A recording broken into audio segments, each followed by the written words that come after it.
Salawat dan taslim kepada Nabi besar Muhammad sallallahu alaihi wasallam.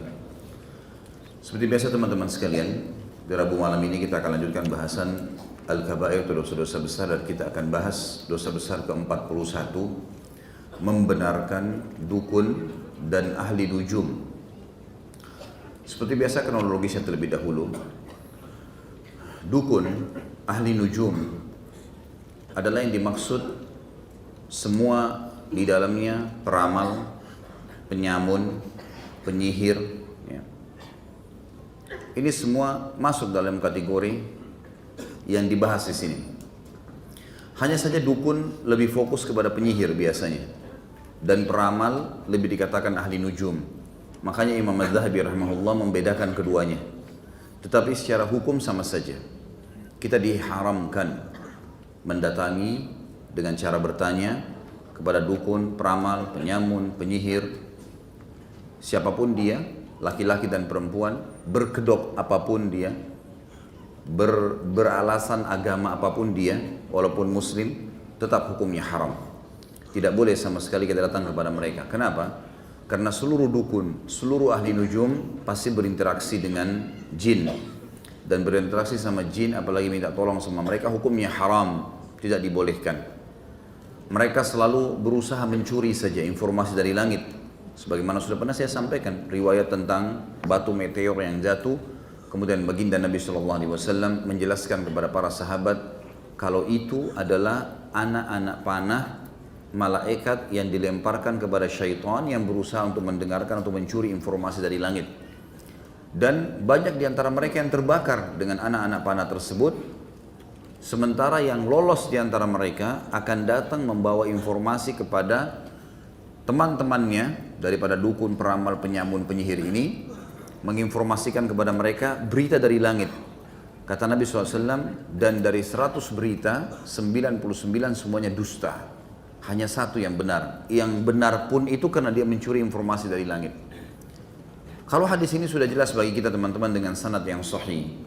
Lalu untuk apa seseorang di antara kita masih pergi untuk meramal tangannya, meramal wajahnya, meramal nasibnya, dan bergantung pada nujum. Nujum adalah bintang-bintang. Seperti sekarang, dari kecil kita sudah dicekoki. Kamu bulan sekian, lahirnya berarti bintang kamu ini, bintang kamu itu. Dan tidak sedikit di antara kita beli majalah hanya untuk membaca terkaan ahli nujum ini. Diterkalah warna favoritnya bulan ini, diterkalah rezekinya, diterkalah jodohnya, diterkalah makanan favorit, dan segala macam hal. Dan ini teman-teman dari zaman dulu, dari zaman orang-orang filosof dari Yunan, mereka sudah melakukan, dan mereka percaya semua itu, bintang-bintang Sagittarius lah, Taurus dan semuanya adalah nama-nama dewanya mereka. Dan kalau antum masih menarik dan percaya, itu berarti percaya sama dengan dulu orang-orang yang tidak punya Tuhan. Mereka percaya dengan dewa-dewa. Semua itu tidak benar. Dan semua itu diharamkan. Tidak dibolehkan teman-teman sekalian. Seorang muslim punya pondasi dasar. Sesuatu yang telah berlalu, yang dia kerjakan, kalau baik dia bersyukur. Kalau salah dia minta maaf sama Allah. Clear bagi dia. Sesuatu ke depan, dia dioptimiskan dalam syariat untuk berbuat. Buat, selama masih bernafas, lakukan. Wa qul malu, kata Allah. Fasayarallahu amalakum wa rasuluh. Berbuatlah, beramallah, maksimalkan. Allah dan Rasulnya akan melihat perbuatan kalian. Artinya Allah SWT akan menilai itu. Rasulullah SAW nanti hari kiamat bertemu dengan kita dan tahu, oh ini hamba, ini pengikutku, ini umatku yang patuh, dan ini umatku yang tidak patuh. Ya. Kata Nabi SAW dalam hadis lain, kalau di tangan seseorang di antara kalian ada bibit yang dia mau tanam dan dia tahu besok terjadi kiamat, tetap ditancapkan. Tidak ada kata pesimis dalam Islam. Semuanya optimis, semuanya yakin dengan beramal. Tidak ada sesuatu yang ditebak-tebak, tapi sesuatu yang pasti. Rutinitas kita sudah jelas, mana yang wajib, mana yang sunnah, mana yang haram, mana yang makruh, mana yang mubah. Kita sudah tahu semuanya. Dari makanan, dari minuman, dari pergaulan, dari pendapatan, semua kita sudah diberitahukan dalam syariat. Maka orang muslim tidak butuh peramal. Untuk apa diramal teman-teman sekalian? Untuk apa datang kepada orang-orang yang menebak-debak? Tidak jelas. Padahal kita sudah tahu. Masa lalu kita kalau salah, ada syariat menjelaskan, ini salah lo kau berbuat, zina, bohong, riba, dan seterusnya. Caranya taubat, clear. Kita berbuat amal soleh, kita sempat sholat, alhamdulillah, syukuri. Saya akan terima hasilnya hari kiamat. Tidak ada tebak-tebak ini. Ini pasti. Allah tidak akan pungkiri janjinya. Sesuatu yang masa depan, lakukan yang terbaik. Sampai dikatakan dalam pepatah bahasa Arab, kalau hari ini lebih baik daripada kemarin, kau telah beruntung. Dan kalau seandainya hari besok lebih baik daripada hari ini, kau adalah orang yang paling sukses. Karena sesuatu yang kalah bagi seorang muslim. Semuanya jelas bagi dia. Tidak butuh nujum, tidak butuh terkan-terkan bintang. Bisa benar, bisa salah. Terlebih lagi memang mendatangi mereka, konsultasi dengan mereka, coba-coba bertanya pada mereka, hukumnya dosa besar. Kalau percaya, kafir, keluar dari agama Islam. Kita akan bacakan dalil-dalilnya. Imam Az-Zahabi rahimahullah mengangkat dalil pertama adalah surah Isra ayat 36. A'udzu billahi minasyaitonir rajim wa la taqfu ma laysa laka bihi ilm. Al-ayah, dan janganlah kamu mengikuti sesuatu yang kau tidak mempunyai ilmu tentangnya. Maksudnya kata ulama tafsir adalah selain ilmu syar'i.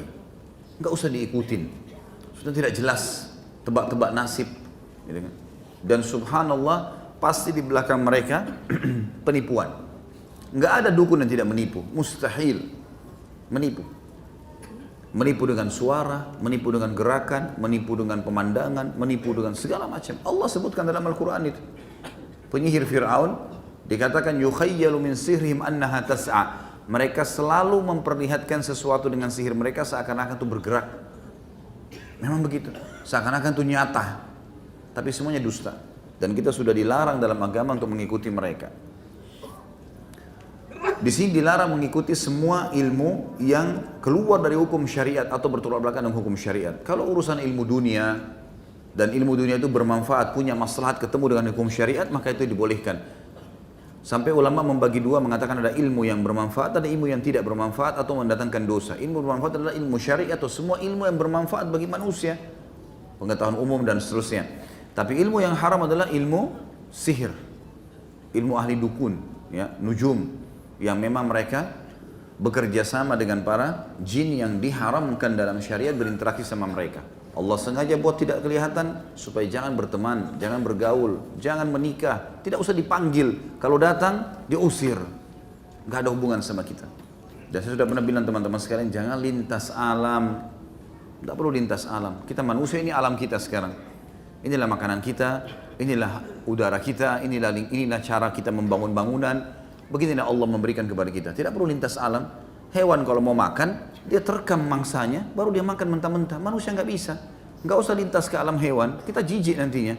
Alam kita tidak. Diberikan perasaan, diberikan ilmu oleh Allah, sehingga kita masak, kita berikan garam, kita berikan ini, kita berikan itu, supaya kita bisa rasa beda. Jin pun begitu, alamnya berbeda. Makanannya beda dengan makanan kita, dimensi waktu berbeda, postur tubuh berbeda. Untuk apa? Ada orang mau ngetes-ngetes, sengaja mau panggil syaitan, sengaja mau nikah dengan syaitan. Untuk apa ini? Bukankah sering dibuatkan begitu di acara-acara media kita? Dibuatkan acara sengaja manggil syaitan. Sengaja direkayasa seperti syaitan itu ada, mengganggu. Nah, ada semua itu teman-teman sekalian. Makin dibuat itu makin jadi-jadi mereka. Sebagaimana Allah sebutkan dalam surah Jin yang pernah saya sebutkan, orang-orang Arab jahiliyah, mereka kalau safar, mereka selalu berkata pada saat sebelum Nabi SAW diutus, dan sebelum mengingatkan mereka karena wahyu belum turun, mereka selalu kalau tiba di sebuah lembah, mereka ngambil setengah bekalnya, pimpinan kafilah itu, lalu kemudian dia berkata pimpinan kafilah, hai penjaga lembah, ambillah setengah bekal kami, jangan ganggu kami. Padahal sebenarnya tidak ada apa-apa di lembah itu. Nggak ada apa-apa, akhi, kalau antum jalan sendiri, nggak ada apa-apa, nggak ada masalah. Coba antum duduk di situ, antum duduk, tidur, nggak ada apa-apa, sama sekali. Syaitan cuma membisikkan saja, tidak lebih daripada itu. Menakut-nakuti. Kalau kita berani, dia tidak bisa buat apa-apa. Maka Allah mengatakan fazaduhum rahaqa. Maka syaitan-syaitan itu makin mengerjain mereka. Kalau kita takut, maka dia akan jadi-jadi. Ini nanti mungkin di sana ada terdengar suara ya. Oh, nanti ada cangkul di belakang rumah saya ya. Nanti ada suara bayi di atas atap saya ya. Nanti apalah segala macam khurafat yang dia karang sendiri. Syaitan tunggangi. Makin jadi. Makin kita anggap dia lemah, maka makin lemah dia. Seperti itulah.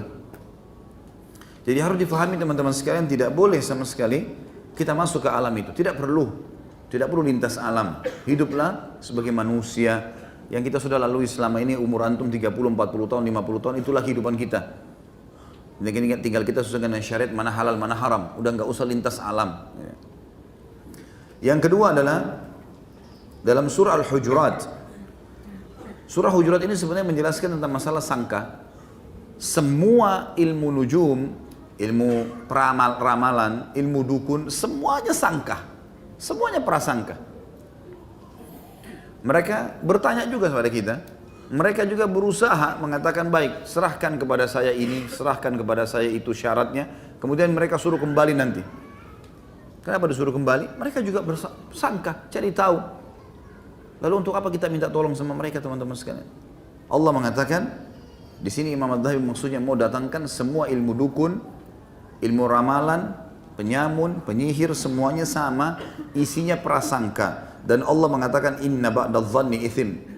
Prasangka-prasangka itu akan membawa pada perbuatan dosa. Dalam surah Jin ayat 26 sampai 27 Allah Subhanahu wa taala menjelaskan kepada kita bahwasanya tidak ada yang tahu gaib. Gaib sesuatu tidak dijangkau oleh mata manusia, enggak ada yang tahu itu. Jin pun tidak tahu. Kenapa kita harus minta pada mereka? Mereka juga tidak tahu itu sebenarnya. Mereka hanya berusaha mencuri informasi dari langit. Allah SWT menjelaskan dalam surah Jin, khusus bicara masalah golongan makhluk ini yang banyak menyesatkan manusia. Alimul ghaibi fala yudhiru ala ghaibihi ahada. Dialah adalah Rabb, dia adalah Rabb Allah Subhanahu wa taala yang mengetahui yang gaib dan dia tidak memperlihatkan kepada seorang pun tentang yang gaib itu illa man irtada mir rasul, kecuali yang ia ridhoi dari rasul yang diutus. Itu pun para rasul hanya melihat sebagian, seperti Nabi SAW melihat sebagian, ya. Kemudian yang lain-lainnya, para nabi-nabi, Nabi Musa, Nabi Isa, dilihatkan sebagian dari keajaiban dan hal-hal yang gaib di mata manusia, gitu ya. Tetapi tidak semuanya. Kalau hanya di sini dalam ayat dikatakan rasul saja dan utusan Allah saja yang diperlihatkan, maka pastikan semua jin, semua syaitan tidak mengerti apa-apa. Menipu kita saja teman-teman sekalian, menipu. Si dukun ditipu oleh jinnya, kita ditipu oleh dukunnya. Minta duit lah, minta inilah, minta itulah, segala macam hal. Ingin orang lain suka, saya sudah pernah sampaikan. Ada manusiawi kok.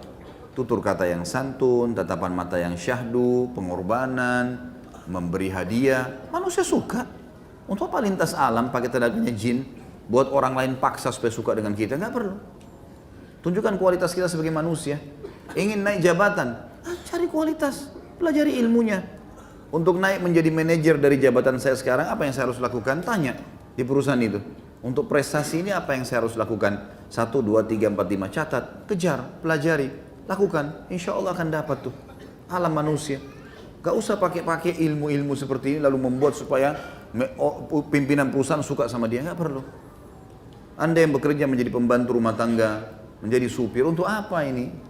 Pasang-pasang sembarangan di rumahnya, jimat-jimat lah, tulisan-tulisan lah supaya majikannya suka. Dusta semua itu. Dusta, gitu kan. Itu tidak benar semua. Bekerja yang benar. Kata Nabi SAW, Inna Allah yuhibbu min abdin idza amila amalan an yudkhinahu. Kata kunci orang sukses, kata Nabi SAW, Allah sangat cinta dengan seorang hamba yang menguasai pekerjaannya. Coba tekuni deh. Jadi supir yang benar, profesional, bagus pasti. Jadi montir yang benar, pembantu yang benar, gitu kan? Pegawai yang benar, manajer yang benar, pemilik perusahaan yang benar, bermuamalah dengan manusia dengan cara baik. Tunjukkan kualitas, maka akan aman insya Allah. Orang-orang yang pergi ke dukun ini mau jalan pintas sebenarnya, karena dia tidak punya kualitas, tidak percaya diri lalu dia pergi ke sana. Gak ada gunanya. Gak ada gunanya sama sekali. Kalau dukunnya mati, cari dukun lain. Kalau tidak sukses, sudah dibayar sekian banyak, rata-rata semuanya yang pernah ke dukun dan mengaku pada saya di pengajian dan akhirnya mereka tinggalkan, alhamdulillah mereka mengatakan berapa banyak ustadz uang yang sudah dikeluarkan, puluhan juta, mungkin ratusan juta. Dari sekian banyak permintaan, mungkin 1, 2, itu pun secara kebetulan memang. Bukan karena dukun-dukun ini, kebanyakan ditipu. Ada yang dukunnya lari, ada yang syaratnya terlalu banyak, susah, ada yang segala macam hal lah, buruk semuanya. Kemudian dikatakan juga di dalam hadis Nabi SAW, dan hadis ini yang sudah masyhur sekali, dan ini yang paling banyak dipegangi oleh para ulama tentang haramnya seseorang mendatangi dukun, peramal, penyamun, dan penyihir. Sabda Nabi SAW, "Man ata arrafan au kahinan fasaddaqahu bima yaqul faqad kafara bima unzila ala Muhammad sallallahu alaihi wasallam." Barang siapa yang mendatangi tukang dukun, peramal, penyamun, penyihir, dan seterusnya, lalu membenarkan apa yang dikatakannya. Oh iya, ini nanti kamu dalam 3 hari akan begini, kamu 1 minggu akan begini, orang ini pasti akan begini. Dia percaya. Mempercaya, bertanya dosa besar, percaya bisa pada kufur. Dikatakan kalau dia percaya apa yang dikatakan oleh dukun, peramal, penyamun itu, maka dia telah kafir dengan wahyu yang diturunkan kepada Muhammad sallallahu alaihi wasallam. Dan isnadnya sahih, diriwayatkan oleh Auf dan Ibnu Sirin dari Abu Hurairah radhiyallahu anhu. Juga ada hadis yang lain.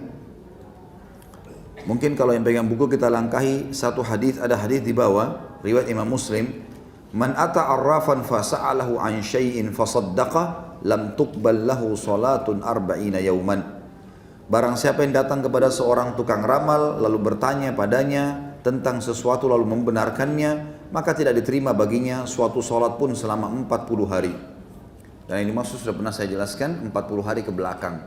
Hangus 40 hari. 2 kali ke dukun 80 hari. Hitung sendiri. Kalau sepanjang umurnya pergi, habis semua pahalanya. Dan kalau sudah sholat nggak diterima, amalan yang lain kira-kira diterima? Nggak bakalan. Sholat itu tolak ukurnya. Karena sholat awal amal dihisab hari kiamat. Kalau dia aman, aman semuanya. Kalau dia salah atau dia kurang, maka mengganggu amal yang lain. Gitu kan? Kalau sholat tidak diterima, berarti yang lain tidak diterima. Itu maknanya. Gitu kan? Untuk apa nih teman-teman sekalian? Alhamdulillah Allah mudahkan kita fasilitas, tinggal berdoa, angkat tangan ke langit, sampaikan kepada pencipta langit dan bumi, pencipta manusia yang sedang kita sukai, pencipta makanan yang sedang kita sukai, pencipta pekerjaan yang sedang kita sukai, semuanya Allah yang ciptakan. Minta kepada dia, Allah lunakkan, Allah berikan insya Allah. Enggak ada yang mustahil. Kenapa harus melalui dukun-dukun ini? Mereka sudah dibayar, Allah SWT tidak butuh dibayar. Allah malah murka kalau kita tidak minta doa. Maka kuatkan tauhid teman-teman sekalian, bertauhid, mengisahkan Allah SWT, selalu hanya bergantung pada Allah. Ingat selalu riwayat, kalau para sahabat sendal mereka putus, angkat tangan ke langit mengatakan, "Ya Allah, sendal saya putus, gantikan." Saking kuatnya hubungannya dengan Sang Pencipta Allah. Dan ini kekuatan tauhid seseorang. Apapun teman-teman sekalian, lagi naik motor, ban motornya pecah, ya Allah bantulah. Allah mudahin tuh nanti ketemu tempat tambal yang baik dan cocok seterusnya. Lapar, ya Allah mudahkan tempat makan yang paling tepat buat saya. Bermunajat sama Allah SWT. Dan setiap saat Allah nggak ada syaratnya, gitu kan? Kita bisa di jalanan, kita bisa di tempat tidur, kita bisa lagi duduk, lagi makan, teringat orang tua yang meninggal, langsung kita bisa doakan. Nggak butuh pergi ke dukun, nggak butuh bawa syarat. Dan dukun ini aneh-aneh ya, aneh-aneh perbuatannya mereka. Untuk mendatangkan duit biasanya memang sengaja minta syarat-syarat yang tidak masuk di akal. Ada seorang syekh menulis hasil surveinya kepada dukun-dukun yang ketangkap basah di Saudi, kemudian dihukum penggal. Pengakuan-pengakuan dukun-dukun ini aneh-aneh. Jadi untuk mendatangkan duit mereka ternyata minta syarat-syarat yang tidak mungkin orang datangkan. Seperti misal minta tikus yatim. Oh iya, betul. Antum bisa baca di buku salah seorang syekh, saya lupa penulisnya, judulnya itu Membongkar Praktik Sihir dan Perdukunan. Terbitan Pustaka Tazkiyah, kecil mungkin 12-15 ribu harganya. Dalamnya ada banyak gambar-gambar. Minta kulit monyet yang berwarna hitam ada coklatnya, minta telur yang 2 warna, minta, orang mustahil. Antum cari, nggak mungkin dapat, gitu kan? Kalaupun dapat dia bilang, oh bukan yang seperti ini. Lalu bagaimana caranya? Nanti saya datangkan, bayar 5 juta. Lebih baik 5 juta masukin di masjid, atau pakai makan sama teman-teman traktir dapat pahala. Ngapain kasih dukun? Kemudian kata Nabi SAW di dalam hadis yang lain, yaqulullahu ta'ala, Allah juga Ta'ala berfirman yang maha tinggi, asbaha min ibadi mu'min wa kafir, faman qala mutirna bifadlillah fadhalika mu'minun bi kafirun bil kawkab, wa man qala mutirna binawi kadha fadhalika kafirun mu'minun bil kawkab. Pernah satu hari dalam hadis Bukhari Muslim, baginda Nabi SAW bangun pagi, sholat subuh berjamaah, hujan deras. Selesai salam, hujannya berhenti, reda. Kata Nabi SAW, Jibril datang membawa wahyu sekarang. Datang nih, ada berita sampai saya. Bahwasanya Allah berfirman, telah tiba pada pagi hari ini hamba-hambaku yang beriman dan kafir. Siapa yang mengatakan kami mendapatkan hujan karena karunia dari Allah, ini hujan tadi malam turun deras nih, karena Allah yang turunkan, maka dia beriman kepadaku, kata Allah, dan dia kafir kepada bintang-bintang. Tapi siapa yang mengatakan kami hujan ini karena bintang seperti ini telah terbentuk tadi malam, karena bentuk bintang ini, dan seterusnya, maka dia telah beriman kepada bintang dan kafir kepadaku. Bayangkan. Tidak ada lagi ceritanya teman-teman, apapun yang terjadi dengan izin Allah. Mau musim itu datang, musim ini terjadi karena Allah. Kalau Allah mau tidak akan terjadi. Harus dikembalikan kepada Allah Subhanahu wa taala semua. Tidak boleh sama sekali kita menganggap ada andilnya makhluk di situ. Allah cuma jadikan makhluk sebagai penyebab saja. Tapi pelaku yang sebenarnya Allah yang Maha Tinggi dan Maha Pemurah. Maka semuanya, ini bayangkan hujan saja. Mungkin ada orang bilang, oh karena musim, oh mungkin karena bintang berbentuk seperti ini. Nabi SAW sudah jelaskan. Yang mengatakan hujan turun karena Allah turunkan, mau musim panas pun kalau Allah mau turun hujan, gitu kan? Kuasa Allah. Maka dia beriman padaku, kepada Allah, dan dia kafir kepada bintang-bintang. Siapa yang bilang bintang hujan turun karena bintang ini, maka berarti dia telah beriman pada bintang itu. Dia mengatakan bintang itu punya kekuatan dan dia telah kafir kepadaku. Kemudian dalam hadis yang lain, mungkin kalau ada yang mengatakan, saya kalau cuma baca buku ramalan, ya, ramalan bintang lah, mungkin nama-nama bintang tadi, Sagittarius lah, apalah segala macam nama-nama khurafat ini. Kalau saya cuma percaya itu saja kok, saya tidak datang ke dukun, cuma baca majalahnya saja. Saya cuma baca, masuk di HP saya program, saya download, kemudian saya ikutin ramalan-ramalan tersebut.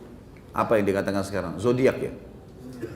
Inilah macam-macam, segala macam, ular lah. Ini tahun ular, ini tahun babi, ini tahun ini. Ada dalam Islam. Tahun Hijriah. Selesai, clear. Nggak ada babi, nggak ada ini, nggak ada banteng, nggak ada segala macam. Khurafat semua. Apa kata Nabi SAW? Perhatikan hadis di sini ditutup oleh Imam Al-Dhahabi, hadis sahih. Man iktabasa syu'batan minan nujum, iktabasa syu'batan minas sihir. Barang siapa yang mengambil sesuatu dari ilmu nujum, ilmu bintang-bintang tadi, ramal-ramalan, ya, nebak-nebak nasib dan seterusnya, maka dia telah mengambil sesuatu dari jenis apa? Apa tulisan di bukunya? Ilmu sihir. Berarti itu bagian dari sihir, teman-teman sekalian. Jadi jangan dianggap sihir itu nanti kalau orang memantra-mantra orang lain, tidak. Percaya pun bintang dan ramalan sudah bagian dari sihir. Ini sabda Nabi SAW. Berarti sihir ini, dukun, peramal, penyamun, penyihir, memang satu grup ini. Memang sama-sama semua. Dari tadi saya bilang, sama semua. Dan ini semua menggunakan tenaga-tenaga jin. Dan ini hukumnya haram. Hukumnya haram, teman-teman sekalian. Kembalilah kepada Allah Subhanahu wa taala. Lihat bagaimana kehidupan para sahabat ridwanullahi alaihim. Mereka berperang manusiawi, nggak pernah minta tenaga jin. Tidak ada riwayat Nabi SAW minta tolong di perang Badar, perang Uhud pakai tenaga jin, nggak ada. Karena bisa panggil mereka enak, orang Quraisy nggak lihat kan? Jin fulan bunuh sana, dibunuh, nggak ada. Tapi nggak ada. Nah, itu. Orang-orang kafir Quraisy juga banyak loh dukun. Tapi mereka tidak bisa pakai jin-jinnya untuk melawan muslimin di perang Badar dan Uhud. Kalau kita balik kasusnya, nggak pernah. Padahal di Mekah penuh, peramal-peramal pendukun banyak. Mereka mantra-mantrain pasukannya pada saat berangkat. Nggak ada bisa ganggu muslimin. Di kancah peperangan, setannya lari semua lihat mujahidin. Begitu lihat mereka sudah ketakutan. Karena di pasukan muslimin ada juga malaikat, gitu kan. Kalau teman-teman antum yakin setan-setan itu, naudzubillah, mudah-mudahan tidak, bisa memberikan sesuatu.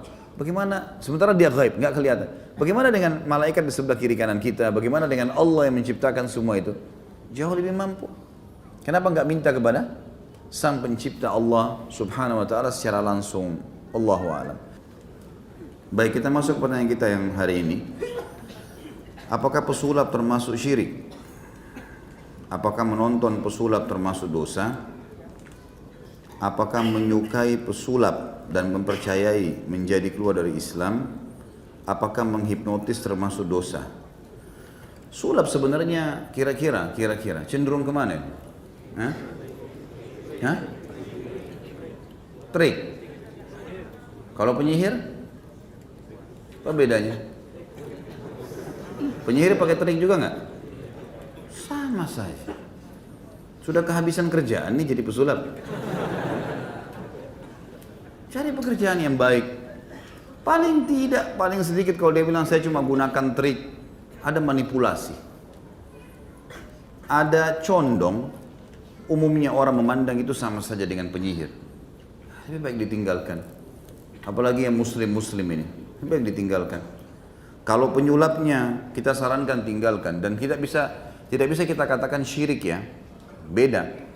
Kalau dia hanya sekedar menggunakan trik-trik tertentu, membolak-balikan ada kertas, tapi memang sudah diatur sehingga jadi warna sekian, cuma trik-trik saja.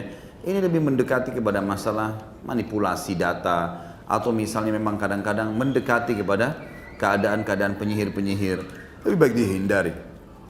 Kalau syirik betul-betul dia menyekutukan Allah, seperti penyihirnya, gitu kan? Dia meminta tolong kepada syaitan-syaitan. Kalau pesulap saja kita bahasakan tadi minimal syubhat dan harusnya dijauhi, gitu kan, ditinggalkan, maka tentu menontonnya juga lebih baik jangan dilakukan, gitu. Kalau yang dimaksud dengan pesulap di sini adalah penyihir yang betul-betul dia seperti menghipnotis, ya, itu sudah bagian dari sihir itu. Mustahil orang ditepuk kemudian melakukan apa yang dia inginkan baru dikatakan bukan sihir. Itulah sihir yang sebenarnya, gitu kan, menguasai orang. Kemudian lalu menyuruh dia membuat sesuatu. Itu sihir, itu jelas tidak boleh. Dan ini bagian daripada sihir yang tidak boleh. Mempercayai orang-orang yang seperti ini, jadi dosa juga. Ya. Masuk dalam kategori hadis tadi yang sudah kita jelaskan panjang lebar. Bagaimana jika salah satu keluarga kita meninggal karena sihir yang dikirim oleh dukun? Apakah korban itu mati syahid? Dan apakah pahala yang menyihir nanti akan dilimpahkan ke korban di hari penghisaban nanti? Ya. Mudah-mudahan ya, kita berharap mudah-mudahan dia mati syahid. Tapi saya belum pernah menemukan lafadz hadis yang berbunyi orang yang dibunuh oleh penyihir dia mati syahid. Karena Nabi SAW sudah rincikan kan orang mati syahid ya. Orang yang mati di medan perang, orang yang mati terbakar, orang yang mati tenggelam, orang yang mati itu semua disebutkan. Tapi tentu saja dia terzalimi. Mudah-mudahan itu adalah husnul khatimah, kebaikan. Tapi tidak bisa kita vonis atau kita katakan orang ini adalah mati syahid. Kalau masalah nanti penyihir ini, kalau dia muslim juga penyihirnya ini, hari kiamat akan ketemu dengan orang yang disihirnya dan mati, apakah nanti akan diambil pahalanya? Tentu saja. Kecuali si penyihir taubat. Lalu bagaimana caranya si penyihir taubat sementara orang yang disihir sudah mati? Sama kasusnya pembunuh. Ingat hadis orang yang membunuh 99 jiwa? Diterima kan taubatnya? Nah kalau dia sudah taubat nasuha, insya Allah diterima taubatnya. Tetapi hukum-hukum dia sama Allah sudah selesai, dia taubat. Tinggal bagaimana dengan makhluk itu? Dia harus memperbanyak menyebutkan kebaikan-kebaikannya, dia mendoakan, dia sedekah buat si mayit, gitu kan? Demi untuk membalas kesalahan dia dulu. Insya Allah bisa, gitu. Insya Allah bisa itu. Tapi kalau dia tidak taubat, tentulah ya hukum berlaku. Di hari kiamat, pahala-pahala dia kalau dia muslim pun akan diambil. Tapi itu kalau penyihirnya masih punya pahala. Allahu a'lam. Penyihir, syirik, bisa keluar dari Islam. Pahala apa yang mau diambil? Apakah kita bisa terhindar dari sihir yang dikirim oleh dukun jika kita menjaga 5 waktu sholat dan zikir saja? Mudah-mudahan, insya Allah. Ya. Insya Allah bisa. Saya pernah ceritakan kalau saya tidak salah ya, saya ingatkan kembali ada seorang syekh di Saudi menceritakan seseorang dukun yang taubat. Kemudian dia menceritakan bagaimana dulu dia menyihir seseorang anak muda dan tidak bisa tembus selama 3 tahun. Kemudian dia sudah taubat orang ini, lalu dia ceritakan, dia bilang setelah saya konsultasikan dan saya tanyakan saya cari tahu lah kenapa anak muda ini nggak kena sihir. Maka pengakuan semua syaitan yang bekerjasama sama dia, kalau anak muda yang sedang disihir itu yang tidak bisa tembus sihir itu, setiap habis sholat wajib selalu baca ayat kursi. Sunnah Nabi SAW baca ayat kursi kan? Karena kata Nabi SAW siapa yang membaca ayat kursi selepas sholat wajib, sholat 5 waktu, maka tidak ada yang menghalangi antara dia dan surga kecuali kematian. Ya. Nah ini ternyata menjadi penghalang, tameng. Tentu saja semua amal soleh insya Allah, zikir pagi sore yang kita baca, kita sering membaca muawwidzat, ya, qul a'udzu birabbil nas, ini akan menjadi tameng yang sangat kuat. dia tidak bisa masuk. Tapi dia akan bisa masuk kalau orang itu terus berusaha dan di saat-saat kita lalai. Di saat-saat kita lalai. Ya. Lalu teman-teman sekalian, untuk masalah sihir ini saya sarankan hindari semua fasilitas yang bisa membuat mereka menguatkan sihirnya. Seperti contoh, banyaknya orang di antara kita sering pajang fotonya di profil, pajang foto di sana sini yang tidak ada perlunya gitu. Maka itu bisa diambil dan dijadikan sebagai bahan sihir gitu. Atau mungkin kita sendiri berinteraksi dengan orang-orang yang memang kita tahu orang ini sebenarnya bisa berinteraksi sama alam-alam itu. Gak usah dijadikan sebagai teman. Jadi memang kita jaga jarak sama mereka. Jangan ada masalah, jangan ada konflik supaya jangan mereka buat sihir itu. Walaupun kita tidak takut, kalau terjadi insya Allah kita hadapi karena kita punya ruqyah, ada pengobatan syariah yang bisa kita lakukan. Tapi kita menjaga lebih baik daripada mengobati. Ya. Kita menjaga kesehatan lebih baik daripada mengobati penyakit pada saat kita sudah sakit. Maka ini lebih baik kita hindari interaksi sama orang. Jadikan semua teman-teman kita, sahabat-sahabat kita memang orang-orang yang beriman kepada Allah, yang sudah tahu hukum-hukum syar'i. Seperti antum misalnya teman-teman ikhwah dan akhwat sudah hadir di pengajian, itu teman-teman kita. Yang buruk-buruk memang masih awam, yang tidak mengerti, jangan jadikan sahabat ini. Karena mereka sangat rentan sekali bisa berhubungan dengan dukun-dukun. Sedikit sakit hati, dukun yang bermain. Cinta ditolak, dukun bermain. Ini apa ini semua? Dukun-dukun terus gitu. Bagaimana dengan orang-orang yang mengaku ustadz atau kiai? Apa ini? Mereka memakai ayat-ayat Al-Quran dalam meramal. Ini dari mana ini? Ayat Al-Quran dipakai meramal. Saya belum pernah temukan ada Al-Quran bisa dipakai meramal ini. Kalau ini pun dilakukan sama dia, dan ternyata ayat-ayat Al-Quran itu, dia biasanya gini, umumnya dukun-dukun dan penyihir itu, mereka kalau mau mengelabui pasiennya, kalau orang ini ada sedikit condong ke agama, dia ingin dengarkan baca ayat, misalnya Qul a'udzu birabbil falaq. Dia keraskan sedikit suaranya di situ. Nanti kalau sudah masuk ke mantranya, suaranya hilang. Disembunyikan sama dia. Sehingga orang terkelabui seakan-akan, oh ini juga baca ayat. Padahal sebenarnya bukan itu. Mereka menyihir. Yang saya tahu alhamdulillah, para ustadz, para kiai yang benar-benar Rabbani, patuh kepada Allah Subhanahu wa taala, memahami agama ini yang benar, tidak mungkin mereka pakai Al-Quran untuk meramal, mustahil. Karena Al-Quran bukan ramalan, Al-Quran sebuah informasi pasti. Enggak ada yang tidak jelas. Umat sebelum kita, kejadian yang sedang kita lalui, apa yang akan terjadi akan masa depan, semuanya jelas. Yang berlalu sudah dibuktikan tentang kaum-kaum yang disiksa oleh Allah, gitu kan. Kemudian ada situs-situsnya, ada peninggalan-peninggalan seperti Fir'aun, ya, seperti Namrud, banyak peninggalannya. Kemudian yang terjadi sekarang, syariat yang kita sedang terapkan ada, kita tahu mana hukum halal haramnya Allah, lalu yang masa depan ke surga neraka juga sudah disampaikan. Enggak ada ramalan di situ. Untuk apa dia pakai meramal nih? Itu sudah jelas ini cuma menunggangi istilah suci ustadz atau kiai. Saya melihat ini istilah ini sangat luar biasa ya. Istilah ini adalah istilah yang kita anggap orang itu sudah sampai pada tingkat sangat dekat dengan Allah, punya ilmu agama sehingga kita berikan gelar ini. Sayang sekali ya kalau ada orang yang menyalahgunakan ini kemudian tidak ditindaklanjuti, mestinya di follow up, ditindaklanjuti dan diperingatkan, bahkan dicabut gelar dari dia. Dari mana dia dapat gelar-gelar ini? Jangan terlalu murah diberikan kepada semuanya orang ini. Jadi Allah alam yang saya tahu tidak mungkin. Kalau dia betul-betul ustadz atau kiai yang benar, dia tidak mungkin jadikan Al-Quran sebagai alat ramalannya. Bolehkah kita minta untuk diruqyah? Saya sudah pernah jawab ini ya. Tidak ada masalah. Enggak ada masalah. Ya, kalau ada pendapat yang mengatakan hadis 70.000 dari umatku tidak masuk surga tanpa hisab, di antaranya yang tidak minta diruqyah, itu pendapat yang mengatakan bahwasanya ini maksudnya memang tidak minta untuk diruqyah. Tapi ada pendapat lain yang mengatakan tidak, bukan itu yang dimaksud. Yang dimaksud di sini tidak minta diruqyah berhubungan dengan kata-kata sebelumnya, tidak tatayyur, tidak menggantungkan nasib pada benda, tidak bertato, kemudian tidak minta diruqyah. Ya. Jadi memang dia berhubungan dengan penyampaian sebelumnya. Artinya ini memang ruqyah yang dimaksud adalah ruqyah secara etimologi, bahasa. Semua bacaan yang ditiupkan namanya ruqyah. Mantra pun dibahasakan ruqyah. Seperti dalam hadis yang lain dikatakan ar-ruqa wat-tama'ima wat-tiwala syirkun. Ya, ar-ruqa jamak daripada ruqyah.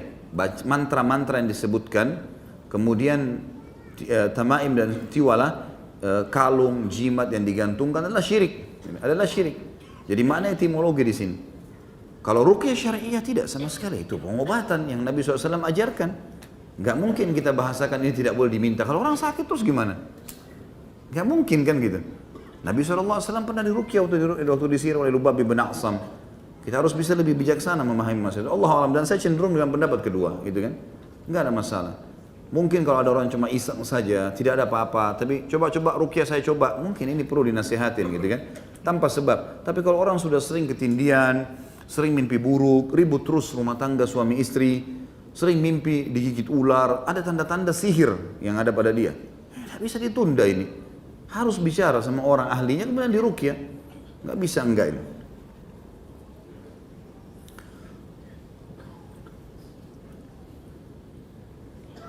Bagaimana hukum konsultasi dengan ustadz yang sering memberikan terapi dengan ayat Al-Quran yang ditulis dan direndam dalam air dan sejenisnya, membuatkan ayat Al-Quran dan disimpan dalam dompet? Tidak pernah Nabi SAW ajarkan ini. Saya mau tanya teman-teman, pernah antum temukan riwayat Nabi SAW suruh para sahabat atau mau perang Uhud, perang Badar, tulis-tulis ayat di baju, tempel supaya kebal? Banyak orang Islam melakukan itu. Tulis ayat-ayat dianggap itu bisa kebal. Kalau itu baik pasti sudah didahului kita oleh para sahabat. Mereka berperang, manusiawi, bertakbir, bertasbih, luka, alhamdulillah, luka di jalan Allah, mati ya mati syahid kan gitu. Ini tidak perlu semuanya teman-teman sekalian ya. Tidak perlu. Ayat-ayat Al-Quran di zaman Nabi SAW ada, ditulis di lapak kurma, gitu kan? Ada, tapi tidak pernah dicelupkan ke dalam gelas, dalam air gitu. Yang ada, kalau dalam metode ruqyah memang ayat Al-Quran dibacakan ke dalam air lalu ditiupkan, itu ada. Itu memang ada, tapi kalau kayak gini dikatakan tadi kertas dicelupkan di dalam air atau potongan ayat Al-Quran ditaruh dalam dompet, ini tidak pernah ada anjuran. Al-Quran itu bukan ditaruh di dompet. Baca, dibaca, bukan ditaruh di dompet. Atau Al-Quran kecil sekali tidak jelas apakah itu benar Al-Quran atau tidak. Lalu digantung-gantung di leher, ini tidak pernah ada contoh gitu kan. Tapi kalau tetap ada orang mengotot lakukan, ya hak dia, silahkan. Daripada nanti dikira saya lagi nyerang, gitu kan? Ya silahkan lakukan semaunya deh, gitu kan? Saya mengingatkan apa yang saya tahu, lebih baik dijauhi. Karena ini tidak pernah ada contoh dari baginda Nabi SAW. Dan alhamdulillah Islam sudah jelas. Rasulullah SAW sudah jelaskan semua, maka tidak perlu kita tambah dan kurangi. Pak Ustadz, saya bekerja di gedung yang liftnya tidak ada angka 4, 13 dan lainnya. Bagaimana saya harus bersikap sebagai seorang muslim? Tidak usah diyakini, jangan ikuti keyakinannya orang yang punya building. Karena mereka anggap orang angka 4 itu angka sial. Tidak ada sial dalam Islam.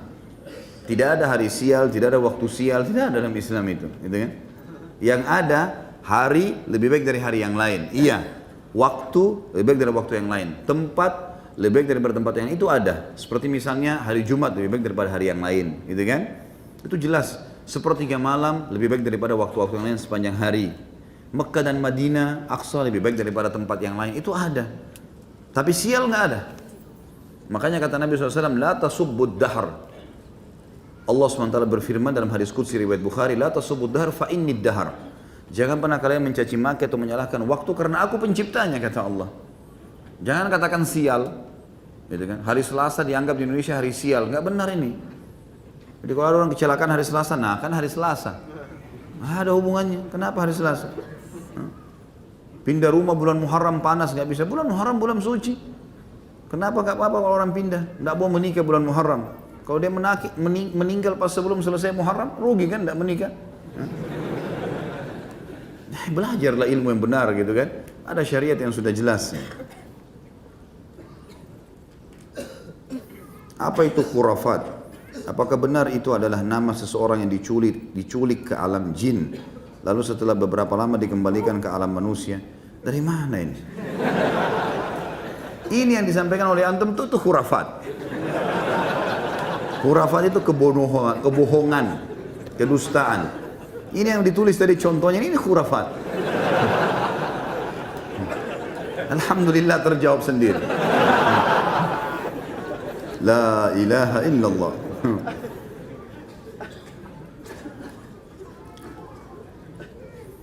Kedua orang tua saya sudah tidak pernah tidur seranjang semenjak saya SMP hingga saya kuliah. Apakah ini perbuatan jin atau dukun? Allahu a'lam. Bisa saja, bisa dari jin, bisa dari mereka sendiri.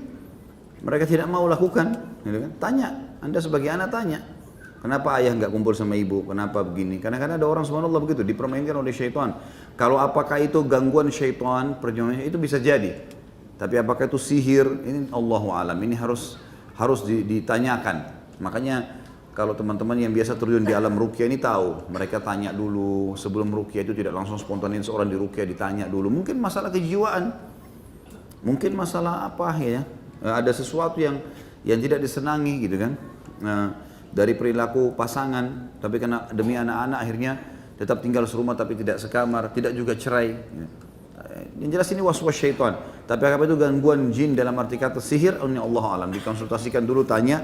Kalau ada tanda-tanda itu, misal setiap kali, misal ibu antum tanya, ibu kenapa? Kalau dia bilang, saya setiap kali lihat ayah kamu selalu benci. Itu contoh, itu tanda-tanda ada sihir. Ada sihir berarti. Tanpa sebab, tiba-tiba benci, tidak suka, atau melihatnya jelek sekali. Padahal sebenarnya tidak seperti itu. Nah, itu semua tanda-tanda. Maka harus ditanyakan. Ini untuk menjawabnya butuh dikonsultasikan kedua orang tua. Antum tanyakan dulu, kemudian baru bicarakan pada teman-teman yang sudah ahli di bidang masalah ruqyah. Sebenarnya info apa yang dicuri di langit? Apakah info yang dimaksud adalah Lauhul Mahfuz? Pernahkah ada riwayat jin yang berhasil mencuri info tersebut? Hadis Bukhari itu jelas ada. Yang dicuri adalah informasi tentang kejadian keesokan hari. Saya sudah pernah jelaskan itu kan. Jadi kalau besok ini mau terjadi apa, malam ini Allah yang maha tinggi dan maha suci menyampaikan kepada pemikul arsy. Pemikul arsy lalu menyampaikan kepada seluruh penghuni langit. Maka penghuni langit membagi tugas, menjalankan tugas masing-masing dari malaikat yang mengatur kadar udara, kadar air, yang mencabut ruh, yang meniupkan ruh, yang segala macam, mengurus lautan, mengurus pohon-pohon, populasi manusia, populasi hewan-hewan. Ini kan butuh pekerjaan. Ini butuh orang, butuh yang mengurusnya. Itu tugasnya malaikat semuanya. Antum baca dalam surah dalam surah nomor 77 dan 79 menceritakan tentang masalah Al-Ma'arij dan Al-Buruj kalau nggak salah ya, menceritakan tentang masalah malaikat-malaikat ini. Mereka memang mengambil alih semua itu. Jadi syaitan ini mencuri informasi itu. Besok hujan di sana, besok ada yang mati, besok gempa. Lalu dia sampaikan kepada dukun-dukun menyampaikan kepada manusia supaya bisa mendapatkan keuntungan dunia. Itu maksudnya. Bukan Lauhul Mahfuz. Tidak ada hubungannya sama Lauhul Mahfuz. Lauhul Mahfuz itu tidak bisa sama sekali dijangkau oleh jin-jin itu. Saya melihat di YouTube penyihir atau dukun dipenggal kepalanya Ustaz. Karena dukun penyihir tidak diminta pertaubatannya. Apakah benar Ustaz? Iya. Siapapun dalam Islam yang kepergok sedang praktek perbuatan dosa besar, yang dosa besar itu memang hukum syar'inya kena kisos. Kepergok lagi mencuri, maka hukumnya dipotong tangannya. Kepergok lagi berzina, hukumnya dirajam kalau sudah nikah atau dicambuk. Hukumnya lagi bakar menyan, lagi nyihir orang, ketangkap. Ya semua hukum. Dan ini semua memang kisah. Pencuri kepergok, masukkan penjara, diproses. Walaupun dia taubat, tetap dipotong tangannya. Pezina tadi ditangkap, masuk penjara. Sementara diproses dia taubat, tetap dirajam. Ini terjadi di zaman Nabi SAW. Ada sahabat atau sahabat sudah taubat kepada Allah kan, tapi tetap dirajam. Karena kepergok kasusnya.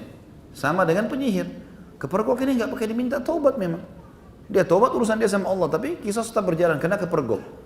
Yang tidak dihukum itu kalau orang tidak kepergok. Dia pernah jadi penyihir lalu dia taubat. Dia pernah berzina lalu dia taubat. Itu antara dia dengan Allah subhanahu wa ta'ala. Dan kalau ada hak makhluk dia harus kembalikan. Tukang urut bayi langganan istri saya pernah bercerita kalau dia dalam membenarkan urat saraf dibantu oleh jin. Apakah dia bisa disebut dukun? Dan apakah hadis tentang 40 hari sholatnya tidak diterima berlaku? Iya. Semua interaksi sama jin sama dukun. Cuma mungkin level-level dukun berbeda-beda gitu kan. Mungkin ada yang lebih banyak menggunakan jin. Jadi di alam dukun ini teman-teman sekalian, dalam penyihir ini, makin dia mengabdi sama iblis, naudzubillah, maka makin banyak pengikutnya atau pasukannya dari jin atau syaitan yang membantu dia. Yang paling tinggi para penyihir dan dukun ini kalau mereka mengikrarkan kufur kepada Allah di depan iblis. Naudzubillah, dia menyebutkan kalimat kufur, mengufuri Allah subhanahu wa ta'ala dan beriman pada iblis. Ini akan diberikan oleh iblis sekian banyak syaitan yang akan membantu dia. Ada dukun-dukun yang di bawahnya, misal dia hanya datang ke gua bersemedi di lautan segala macam, minta panggil-panggil penjaga inilah, penjaga itulah, dewa inilah, segala macam bahasa yang diucapkan sama dia. Maka ini kalau syaitannya datang, kemudian syaitannya memanggil dia, mengeluarkan suara, akhirnya dia ketemu, akhirnya dia interaksi dan seterusnya. Ini juga penyihir. Ada juga penyihir yang mungkin dia hanya belajar dari temannya cara menaklukkan lawan jenis, karena itu kan banyak sihir mahabbah namanya. Bagaimana membuat lawan jenis suka, gitu kan? Nah itu dia cuma belajar dari temannya, lalu dia praktekin, lalu dia juga buka praktek. Nah, maka ini semua juga penyihir sama dengan ini. Ya, dia menggunakan tenaga jin untuk mengurut orang, sama. Dan ini umumnya sebenarnya untuk melekatkan si pasien agar selalu ketagihan, ya, dan interaksi sama dia. Makanya teman-teman, terutama akhwat kita, hati-hati kalau masuk di salon-salon umum, gitu kan? Karena banyak sekali di antara mereka itu yang masalah luluran, yang masalah ini, pijat segala macam ini, hati-hati. Karena kadang-kadang memang mereka orang awam tidak ngerti. Mereka pakai ilmu-ilmu sihir ini kemudian untuk menarik supaya konsumen itu kembali lagi. Sama juga dengan untuk kecantikan, pasang susuk segala, enggak usah. Terimalah yang Allah kasih.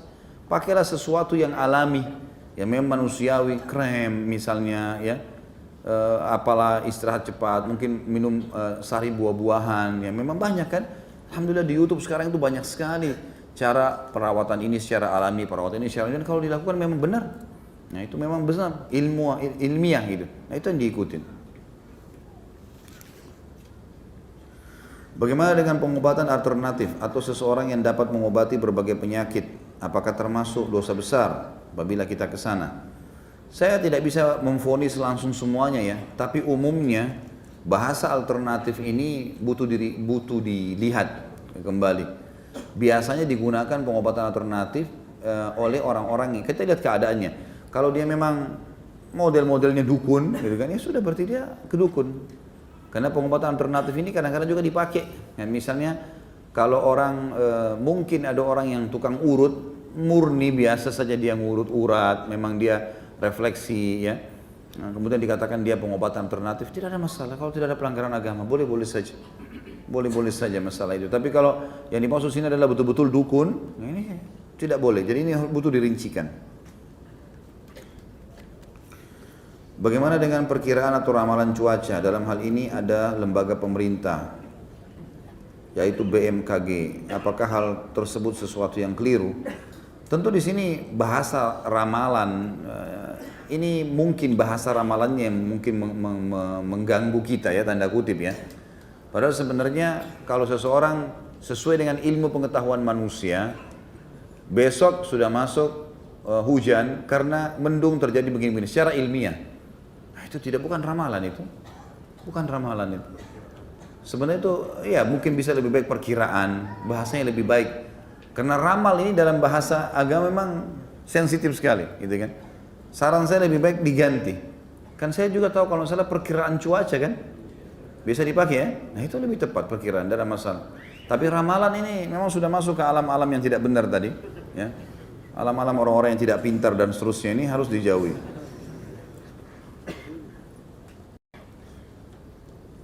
Bagaimana menyikapi pawang hujan? Ini dukun, penyihir. Nah dipanggil. Taruh telur di belakang rumah, taruh keris, taruh segala supaya enggak hujan. Jinnya yang jaga rumah itu. Untuk apa? Ada acara hujan, biarin hujan akhi. Rahmat dari Allah. Kenapa memang? Pasang tenda, gitu kan. Masuk dalam ruangan. Kalau lebat sekali hujan, tunda hari lain. Jangan dipanggilin. Pawang hujan ini dukun. Nggak boleh sama sekali, haram dalam Islam. Walaupun mereka pakai bacaan-bacaan Al-Quran ya, jangan dipercaya. Paling sedikit itu tanam telur di belakang rumah, taruh apalah batu kerikil sekian banyak dan segala macam khurafat semuanya. Apakah mendatangi dukun urut juga tidak dibenarkan? Saya pernah mengalami patah tulang dan berobat melalui dukun urut. Bagaimana hukum pengobatannya karena proses penyembuhannya tidak dapat diterima akal sehat? Apakah ada sihir di dalamnya? Ini sama juga butuh rincian tadi saya. Ada orang murni alami, seperti misalnya orang olahraga tiba-tiba kejang betisnya, lalu kemudian diurut sembuh, bisa terjadi kan?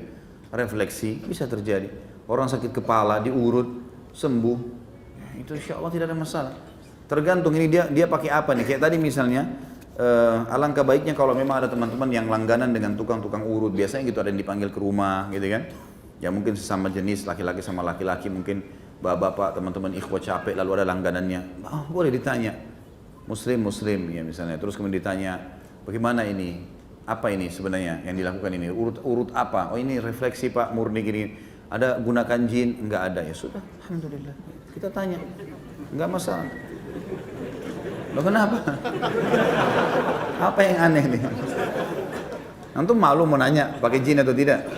Saya pernah ada orang refleksi datang, langganan saya datang ke rumah, saya tanya, pakai jin enggak? Saya tanya. Orang mukmin harus jelas, fi sarahatin raha, di setiap keterus-terangan ada kejelasan. Dia bilang nggak ada Pak Ustadz. Ya sudah, alhamdulillah. Ya. Kalau pakai jin nggak bisa ini, jangan urut saya.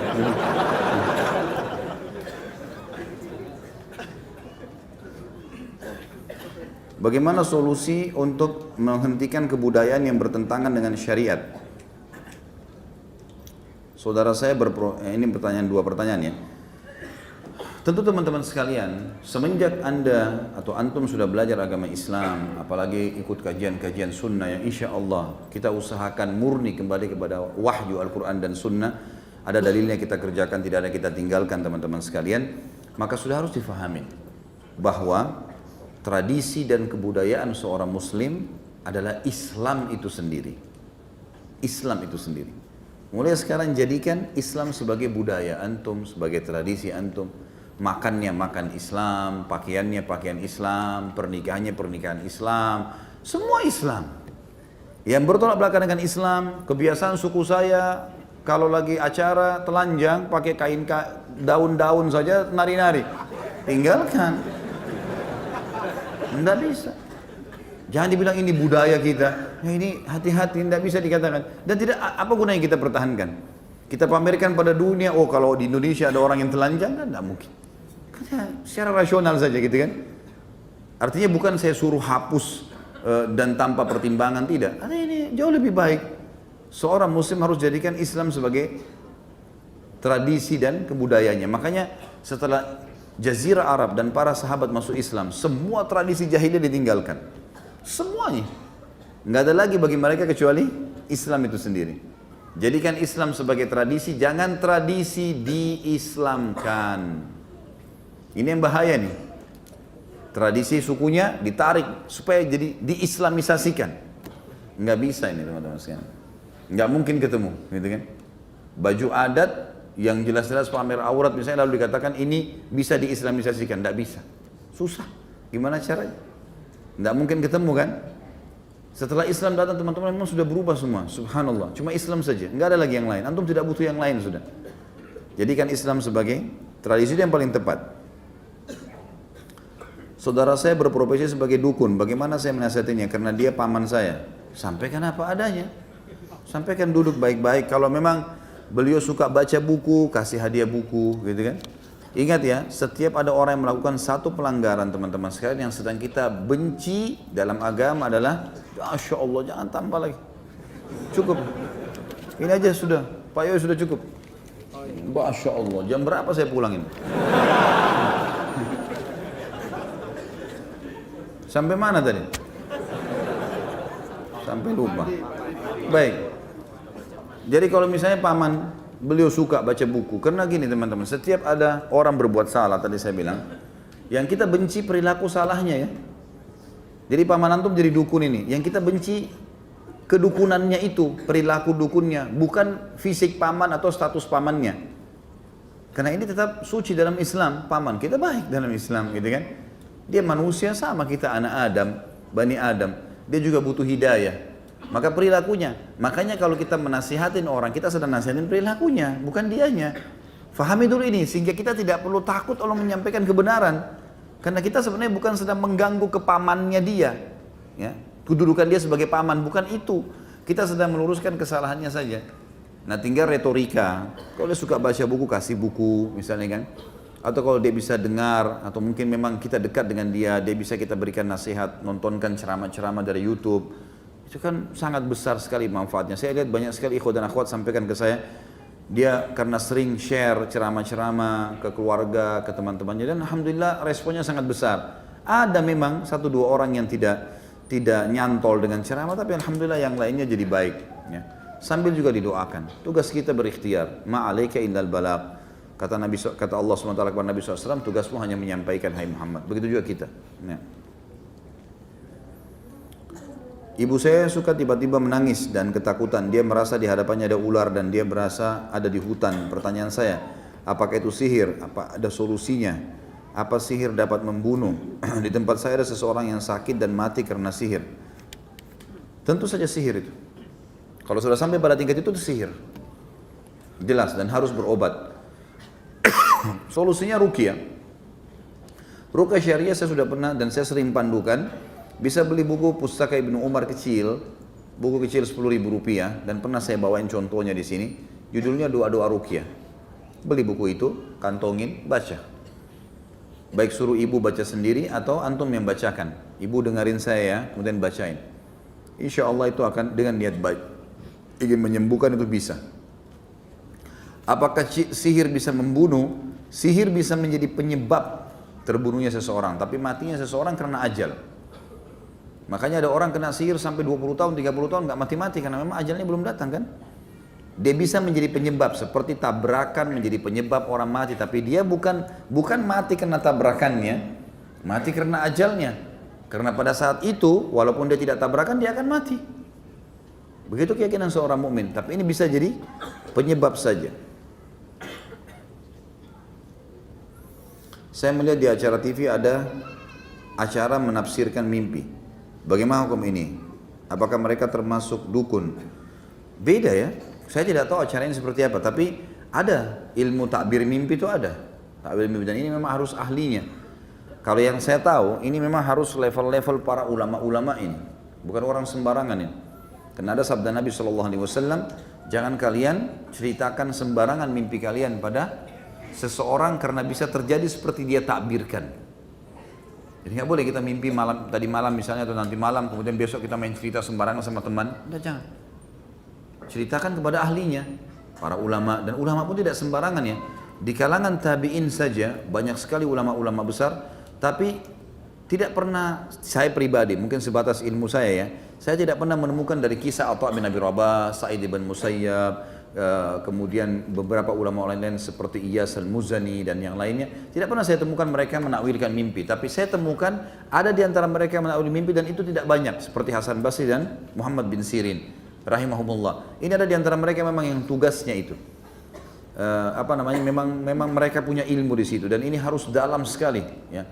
Orang penakwil mimpi itu harus betul-betul memahami Al-Quran, memahami hadis Nabi SAW, karena semua mimpi-mimpi itu akan dikembalikan kepada dalil-dalil ini. Seperti Hasan Basri pernah kedatangan dua orang yang mimpi azan. Lalu Hasan Basri bilang kepada keduanya, berikan saya waktu seminggu. Hasan Basri suruh datang Jumat depan, waktu itu hari Jumat. Lalu Hasan Basri selama seminggu telusurin, ditemukanlah orang yang pertama ini muadzin di masjid. Dia mimpi azan dan dia muadzin. Yang satu ternyata ditelusuri oleh Hasan Basri, diam-diam ditemukan orang ini terkenal suka mencuri barangnya orang. Maka pada saat datang Jumat depan kata Hasan Basri kepada muadzin, kau akan haji tahun ini sesuai dengan firman Allah, wa'adzim finnas yaumal hajjil akbar. Ada kalimat wa'adzim finnas, dan kumandangkanlah, panggillah orang untuk haji, mengerjakan haji, gitu kan. Ini waktu Allah SWT berfirman kepada Ibrahim alaihissalam. Kemudian yang kedua kata Hasan Basri, kau akan mencuri dan akan dipotong tanganmu sesuai dengan firman Allah dalam surah Yusuf, wa'adzana mu'adzinun ayyatuhal iru innakum lasarikun. Dan memanggil, dikumandangkanlah suara untuk memanggil saudara-saudara Yusuf bahwasanya kalian mencuri. Dan terbukti betul seperti apa yang Hasan Basri takwilkan terjadi. Ibnu Sirin lebih dalam menjelaskan masalah takwil mimpi dalam buku beliau, memang khusus itu. Judulnya memang Takbir Mimpi ya. Saya temukan di Indonesia sudah diterjemahkan. Saya tidak ingat itu hari penerbitnya apa, tapi ada seperti kamus mimpi. Cuma saya tidak menyarankan ikhwah membeli dan akhwat buku ini, karena nanti akhirnya setiap mimpi buka kamus itu ya. Mimpi sedikit buka lagi, mimpi sedikit buka lagi. Tapi di pembukaannya saya kasih ilmunya dalam situ tuh ada pembukaan disampaikan Ibnu Sirin. Orang yang menakwil mimpi itu ada kriterianya, hafal Al-Quran, tahu Al-Quran, hafal isinya, tahu hadis Nabi SAW, sehingga dia bisa pertemukan, gitu kan? Karena memang beliau menyebutkan juga kalau seseorang lagi hadapin masalah misalnya, dan ini disebutkan juga oleh Abu Dawud dalam Sunan Nabi Dawud, pernah kami pelajari tingkat 3 kuliah masalah takbir mimpi. Itu kalau seseorang mimpi misalnya dia naik kapal dalam sebuah masalah dia, kemudian kapal itu berhasil membawa dia ke sebuah daratan, berarti dia akan keluar dari masalah yang sedang dia hadapi. Misal diambil daripada kejadian Nuh alaihissalam diselamatkan oleh Allah dengan kapal. Jadi dia menakwilkan seperti itu. Tapi Hasan Basri memberikan poin penting, Ibnu Sirin memberikan poin penting bahwasanya tidak boleh menakwilkan mimpi ahli maksiat, tidak masuk dalamnya, tidak paham Al-Quran, tidak paham sunnah, ahli maksiat, ya, tidak boleh sembarangan takbir mimpi ini. Dan juga orang harus selain paham Al-Quran dan sunnah harus paham tentang kondisi dan lokasi yang sedang dia ada. Misal contoh, dikasih contoh oleh beliau, kalau seseorang mimpi gajah misalnya di wilayah yang gajah dihormati, emang gajah dianggap tunggangan yang bagus gitu loh, maka berarti dia akan mendapatkan kebaikan. Tapi kalau dia mimpi gajah di wilayah yang gajah sering dibunuh, ya, atau dimusuhi, maka berarti ada masalah yang akan dia hadapi. Seperti itulah, ya. Jadi memang ini butuh bab khusus gitu ya. Dan Allah alam, saya melihat ini lebih baik orang tidak membuka dirinya untuk itu. Ya, karena membuka pintu ini butuh ilmu yang sangat dalam. Lebih baik dia menjelaskan hukum-hukum syar'i yang lain. Dan berarti teman-teman ikhwah juga jangan nonton itu ya. Saran saya tentunya ya, saya tidak menyalahkan siapa yang sedang menyampaikan, karena terus terang demi Allah saya nggak tahu ini acara apa, siapa yang menyampaikan saya tidak tahu. Cuma saya membahasakan secara global. Saya pernah disuruh untuk melakukan mandi kembang oleh paman saya dengan alasan untuk mempermudah rezeki. Bagaimana cara bertobatnya? Dan bagaimana pandangan Ustaz dengan ritual mandi kembang, baik di acara pernikahan atau adat? Tidak usah mandi kembang. Mandi air biasa pakai sabun biasa ini. Karena selalu relevansinya mandi kembang itu berhubungan dengan alam-alam dukun jin ini, gitu kan? Jadi nggak usah gitu. Sama tradisi-tradisi pernikahan harus dimandikan di tempat yang terbuka sehingga pengantin perempuannya sudah sakit flu duluan sebelum menikah. Harus disiram dengan air ini air itu. Biarkan dia mandi sama suaminya nanti. Setelah menikah silakan mandi sana. Jadi dimudahin saja. Tidak pernah ada di zaman sahabat itu, di zaman Nabi. Karena kita tolak ukurnya selalu Nabi dan sahabat ya. Tidak pernah ada riwayat itu sahabat disuruh mandi oleh Rasulullah SAW sebelum nikah, mandi kembang dulu ya, atau pakai pelapa kurma atau pakai. Tidak pernah sama sekali. Tidak pernah ada riwayat. Itu kan, ini kan syariat ya. Masa kita diajar cara cebok kemudian tidak diajar cara seperti itu? Nggak mungkin. Kalau bagian dari syariat, sudah tinggalin aja, nggak usah. Jadi kembali seperti apa yang saya jelaskan tadi teman-teman. Jadikan Islam sebagai tradisi, jangan tradisi diislamkan ini. Ini jadi masalah nanti buat kita. Akhirnya banyak ditambah-tambah dalam agama. Kalau bagaimana cara taubatnya, ini Allahu alam. Ini saya tidak tahu. Kalau memang tadi sudah dikatakan dimandikan untuk mendapatkan rezeki, berarti sudah bagian dari sihir ini. Retorikanya adalah dia bertobat kepada Allah Subhanahu Wa Taala dan coba dia ruqyah dirinya sendiri, baca beberapa ayat-ayat ruqyah, kemudian dia tiupkan ke telapak tangannya lalu diusap ke tubuhnya. Kalau dia merasa ada panas, ya, gatal, meriang, ya, maka itu berarti ada indikasi. Maka itu cukup diusap setiap hari insya Allah dengan ayat-ayat ruqyah, ditiup ke telapak tangan, diusap lagi dengan minta kepada Allah agar disembuhkan, insya Allah sembuh. Saya pernah membaca zodiak yang mempercayainya dulu. Apa saya harus bersyahadat lagi atau saya hanya bertaubat nasuha? Saran saya coba syahadat. Enggak ada ruginya syahadat gitu kan. Kita tidak tahu, subhanallah, mungkin terbatalkan keislaman kita pada saat itu. Dan memang harus syahadat kalau orang mau kembali. Saran saya, Allahu a'lam, itu yang saya tahu. Di rumah saya jika ada yang ingin mengadakan acara, contoh pernikahan beberapa hari sebelum acara, mereka datang ke tempat orang tua setempat atau kiai membaca Al-Quran kecil, lalu didoakan oleh beliau, dan ketika pulang Al-Quran tersebut diletakkan di atas pintu, bertujuan agar saat acara tidak turun hujan. Apakah ini termasuk hal yang salah? Salah. Jelas salah. Nggak ada hubungannya Al-Quran ditaruh di atas pintu hujan tidak turun. Nggak ada relevansinya sama sekali. Sama dengan kalau pasang lukisan ayat kursi, saya pernah bilang walaupun 10 kali 10 meter, terus antum mengkhayal ini bisa ngusir syaitan. Nggak bisa teman. Ngusir syaitan kalau dibaca. Hah? Mau tahu kalau syaitan ada dekat Quran? Sekarang kalau antum tidak bisa tidur malam hari, ambil Quran coba baca. Ngantuk gak? Hah? Ngantuk gak? Kok ketawa sih? Yang buat antum ngantuk itu syaitan. Karena kalau nonton TV gak ngantuk. Baca Quran ngantuk, berarti ada syaitannya di situ kan? Ada syaitan. Jadi salah kalau orang bilang saya pegang Quran terus kemudian syaitannya terbakar gara-gara kesentuh Quran. Itu gak benar. Tapi kalau kita baca iya. Kita baca iya. Quran suci. Gitu kan? Tentu syaitan tidak bisa sembarangan menyentuh Al-Quran. Tapi kalau apakah begitu Al-Quran kita sentuhkan ke sebuah tempat lalu kemudian membakar syaitan, itu tidak pernah ada riwayat berhubungan dengan.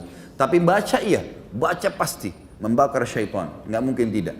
Ayat-ayat Al-Quran bisa memusnahkan dan membunuh syaitan itu.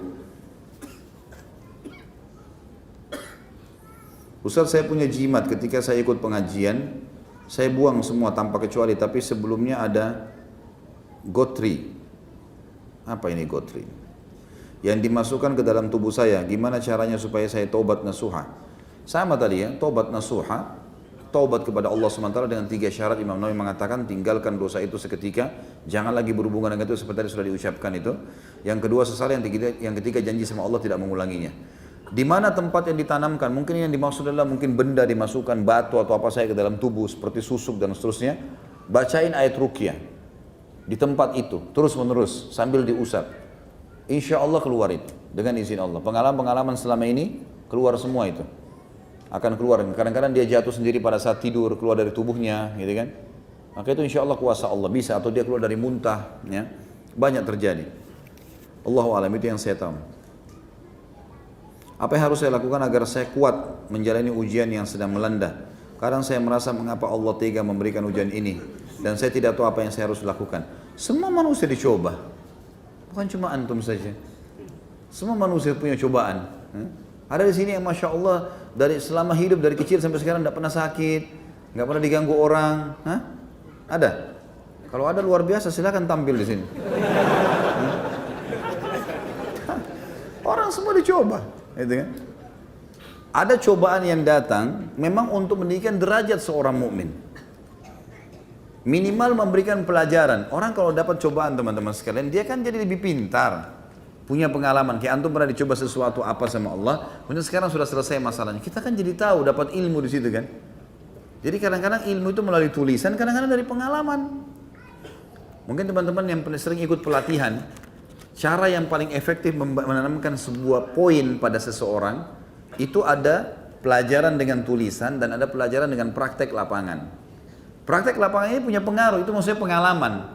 Seperti itulah kurang lebih. Memang pengalaman karena itu menjadi ilmu yang luar biasa. Makanya dikatakan pengalaman adalah guru yang paling baik, gitu kan?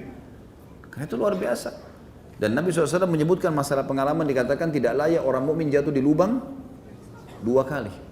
Di lubang yang sama 2 kali. Kemarin kita jalan di sini jatuh, hari ini kita sudah tahu ada lubang nih. Saya tidak akan lewat situ lagi, misal, gitu kan? Atau di situ ada sesuatu yang berbahaya buat saya, maka jangan kita lewat. Ya sudah begitu kan? Jadi Allah alam ini cobaan itu bisa jadi peninggian derajat. Kadang-kadang ada derajat di surga, mungkin kita kata sebagian ulama ya, mungkin kita tidak bisa jangkau kecuali dengan 100 tahun sholat malam, 100 tahun puasa. Tapi kita umurnya cuma 60 tahun. Allah coba dengan penyakit 10 tahun, atau bangkrut usaha, atau ada masalah apa. Insya Allah dengan itu diangkat derajatnya. Diangkat derajatnya oleh Allah SWT. Yakinlah, hadis Nabi SAW, Allah tidak akan menguji seorang hamba melampaui kapasitasnya. Antum mampu laluin, kan gitu. Tinggal bagaimana mempelajarinya. Oh ini saya sedang hadapi masalah ini. Kira-kira jalan keluarnya apa ya? 1, 2, 3, 4, 5. Sama kalau kita mau ujian. Besok kita mau ujian matematika. Kita pelajari bukunya. Teori ini, teori ini. Kemudian besok kita coba. Ya. Ada yang keluar kita jawab sesuai dengan apa yang kita baca. Seperti itulah. Ya. Jadi jangan protes Allah Subhanahu Wa Taala, karena Allah pasti sangat sayang dengan kita. Cobaan seberat apapun akan menjadi kasih sayang Allah. Kalau masih ingat saya pernah kasih contoh teman-teman sekalian. Pencuri pun kalau mencuri kemudian ketangkap, kepergok, dikeroyokin. Kalau saya pribadi berbicara, saya mengatakan Allah sayang sama pencuri itu. Kenapa kira-kira teman-teman sekalian? Karena kalau dia nggak kepergok pada saat itu, kira-kira dia mencuri lagi nggak nanti? Nah, Allah buat dia kepergok supaya dia kapok, jangan ulangi lagi, kan gitu. Dan biasanya itu sebelum dikeroyokin itu pasti ada beberapa tahapan-tahapan, proses-proses di mana dia semestinya sadar dulu, misalnya pernah dilihat oleh orang atau pernah ketangkap sekali tapi lolos, gitu kan? Sudah ada peringatan, tidak mau sekalian Allah buat digebukin gitu kan. Supaya dia berhenti. Ada orang subhanallah kalau antum pekah, kata sebagian ulama, kalau seseorang pekah mensyukuri nikmatnya Allah, pekah dalam menyelamatkan dirinya dari cobaan-cobaan dengan doa-doa, dengan wirid-wirid yang disunnahkan baginda Nabi SAW, zikir pagi sore, doa-doa yang dibaca, apa saja yang bisa menyelamatkan dirinya dari masalah dibaca, dilakukan sama dia sesuai dengan syariat. Maka orang seperti ini umumnya dia selamat dari macam-macam cobaan. Karena dia sudah lakukan itu. Seperti misalnya perangkat kita sehari-hari teman-teman sekalian adalah sholat 5 waktu, zikir habis sholat, gitu kan. Kemudian apalah rutinitas kita, baca Al-Quran, beberapa ayat Al-Quran, baca zikir pagi sore. Kita sudah punya perangkat-perangkat. Nah orang yang kehilangan perangkat ini, itu yang biasanya jebol, kena, gitu kan. Tapi kalau enggak, insya Allah tidak ada masalah. Dan orang mukmin kalaupun datang cobaan padanya, dia langsung tahu ini pembersihan dosa buat saya atau peninggian derajat, gitu ya. Minimal akan dapat pengalaman untuk bisa kita laluin. Saya punya kakak, dia bisa tahu kejadian di hari depan tanpa belajar, seperti melihat kilasan film. Bagaimana cara kakak saya hilangkan hal tersebut? Karena itu mengganggu kehidupannya. Ini harus ditanya, ini tentu bagian dari gangguan syaitan, Dia harus ruqyah, Dan saya sudah bilang tadi, ruqyah beli bukunya, judulnya doa-doa ruqyah, terbitan Pustaka Ibnu Umar, Rp10.000 harganya. Beli, semua teman-teman harus punya, tuh kantongin, baca. Ya, pada saat merasa terganggu dalam ada obat bagaimana menangani sebelum kena sihir, bagaimana menangani setelah kena sihir, bagaimana menangani kalau kena ain, sebelum kena ain, mata panasnya orang, hasutnya, bagaimana menangani setelah kena ain, banyak sekali di situ. Bagus sekali, buku kecil, disaku dan bisa dibaca. Maka baca itu. Saya sarankan kepada kakak antum ini, kakak anda ini baca doa ruqyah itu sebelum tidur, dibaca, minta kepada Allah SWT disembuhkan. Ini gangguan syaitan ini, harusnya dihilangkan ya. Dan perlu ditanya, kakak ini, dia selama ini pernah lakukan sesuatu enggak? Seperti misalnya dia pernah kayak tadi mandi, atau dia pernah berguru dengan seseorang, tenaga dalam lah, ditanamkan sesuatu kah? Ini harus dia harus ungkap, kalau memang itu iya, dia harus taubat dan dia harus musnahkan. Semua cairan-cairan yang disimpan, buang, alirkan di air, gitu kan? Itu tidak boleh semua ada di rumah, tulisan-tulisan semua dimusnahkan. Dan buhul-buhul atau barang-barang yang dibawa ke rumah teman-teman, kalau dia sifatnya tulisan, maka ataupun apa saja benda sebelum dimusnahkan, biasanya musnahkan itu paling afdal, paling baik kalau dibakar ya. Kalau cairan dialirkan, itu dibacakan surah Al-Falaq sama An-Nas, kemudian ditiupkan, lalu kemudian dengan niat membatalkan sihir itu, lalu kemudian dimusnahkan. Allah alam, itu yang saya tahu. Saya punya saudara sepupu sudah lama tidak bertemu dan baru tahu dia sekarang jadi dukun. Bagi air, pijat, pasiennya banyak. Sebagai saudara harus bagaimana? Sama aja, nasihatin semampunya dan doakan. Selebihnya kita tidak bisa berbuat lebih daripada itu. Allahu a'lam. Banyak sekali pertanyaan malam ini. Bagaimana menyikapi keluarga yang masih percaya kepada peramal? Sama saja, nasihati ya. Bagus kalau semua begini pertanyaannya nih. Saya tinggal jawab, nasihati, selesai.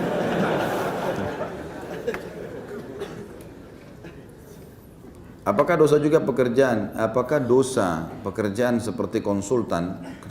Kenapa berdosa? Lihat dulu apanya. Dia konsultan bangunan, konsultan sekolah, tidak ada sesuatu yang salah. Tapi kalau dia jadi konsultan dukun, mungkin sekarang sudah modern kan, dukun sekarang sudah hebat, masuk TV, pasang tarif gitu kan. Banyak teman-teman adakan pelatihan ruqyah misalnya, atau ada pengajian, sekarang dukun juga buat tuh. Saya lihat ada flyernya, buat pelatihan bisa jadi dukun sehari, bayar sekian juta di hotel bintang 5. Luar biasa, bisa belajar ilmu pelet dalam 1 hari. La ilaha illallah. Nah kalau jadi konsultan itu nggak boleh, haram. Sama sekali nggak boleh. Tapi kalau umum, kita pahami konsultan selalu positif ya. Bangunan, apa segala itu tidak ada masalah. Ada ustadz yang bisa mengetahui bahwa si A sakit paru-paru. Dan ternyata benar apa yang ustadz itu katakan. Apakah itu berdosa jika kita percayai? Kenapa dulu ini? Mungkin ustadznya dokter. Jangan buru-buru. Mungkin dokter tahu, oh dari nafasnya orang ini kayaknya paru-paru nih. Ini sudah pengalaman dia. Batuk, ini tenggorokan gatal, oh ini gejala flu. Mungkin dia dokter. Tapi kalau dia tebak orang lewat, ini paru-paru. Nah itu dukun. Ini bukan ustaz, ini dukun.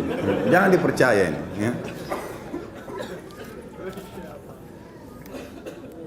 Apa hukumnya bagi pedagang yang meminta tolong dengan dukun agar dagangannya laris? Dosa besar. Dan kalau dia percaya dia bisa kufur. Enggak boleh teman-teman sekalian. Dagang biasa dagang. Dagang itu modalnya halal, produknya halal, sistemnya halal. Percaya teman-teman, demi Allah laku. Enggak usah pakai dukun, enggak usah pakai pelaris ini. Enggak perlu. Terima uang, tepuk-tepuk uang itu. Saya pernah tanya itu, kenapa tepuk-tepuk? Supaya laris. Apa hubungannya kertas bisa ngelarisin? Nggak ada hubungannya, nggak ada hubungannya sama sekali. Coba teman-teman, pelajari ilmunya itu, cari modal yang halal, kemudian produknya juga berkualitas bagus, jual baju yang memang bagus, warnanya, coraknya, segala macam, sesuai dengan syariat.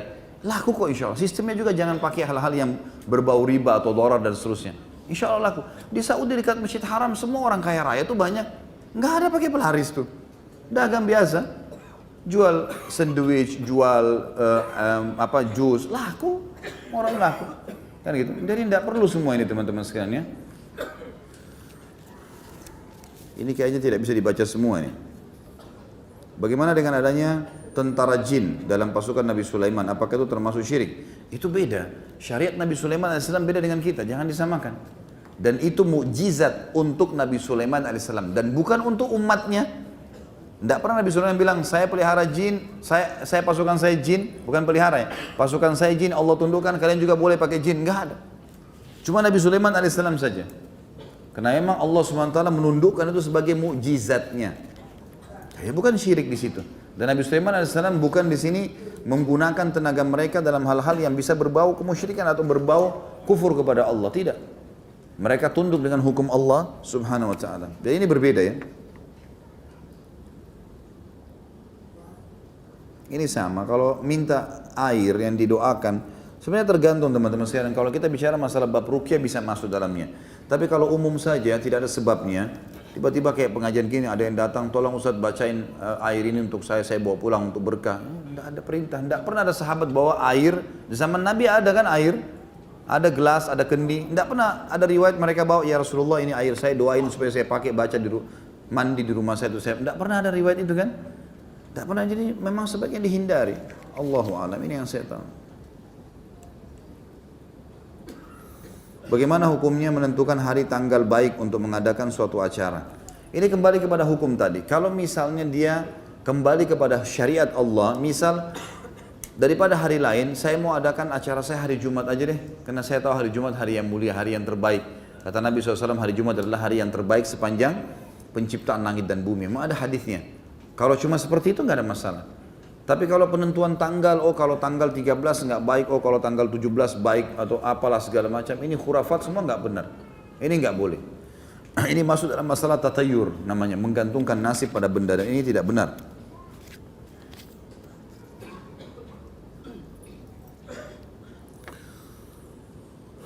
Apakah ilmu falak itu termasuk ajaran Islam atau termasuk ilmu nujum? Saya ini butuh rincian juga sama, harus ditahu ilmu falak yang dipelajari seperti apa dulu. Kalau cuma ilmu pengetahuan alam secara umum, nggak ada masalah.